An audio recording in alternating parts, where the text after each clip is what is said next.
जय शिवराय मित्रांनो, मी रोशन वानकडे.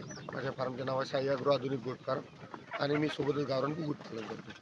तर माझ्या ज्या 10 टिप्स होत्या, मी तुम्हाला सांगितलं होतं की 10 टिप्स मी तुम्हाला रोज देत राहील.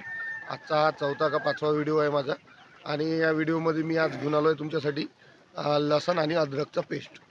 तर लसण अद्रक हे आपल्याला इझिली अवेलेबल होणारी गोष्ट आणि खूप फायदेशीर आणि बजेटमध्ये असणारी गोष्ट आहे.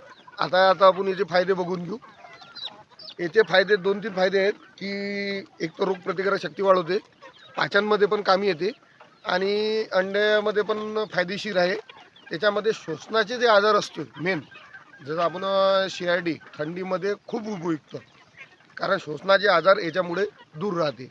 मग आता याचा उपयोग कसा करावा, तर हप्त्यातून आपण 1 ते 2 वेळा याचा पण उपयोग करू शकतो. जास्त प्रमाणात उपयोग नाही करावा मित्रांनो कोणत्याही गोष्टीचा, जरी आयुर्वेदिक असलं तरी पण. आणि माझ्या मते की जो आपण लसण आणि अद्रक घेऊ हे ताजे घ्या. ताज्यामुळे थोडंसं चांगलं राहील, त्याचा इफेक्ट चांगला प्रकारे होतो. आणि दुसरी गोष्ट इम्युनिटी पॉवर पण चांगली राहते पक्ष्यांची. आणि खाण्याचा जो त्याचं प्रमाण असते, खाद्य खाणं वगैरे, याच्यामध्ये पण फरक पडतो. जय शिवराय. जोडून देऊ मला.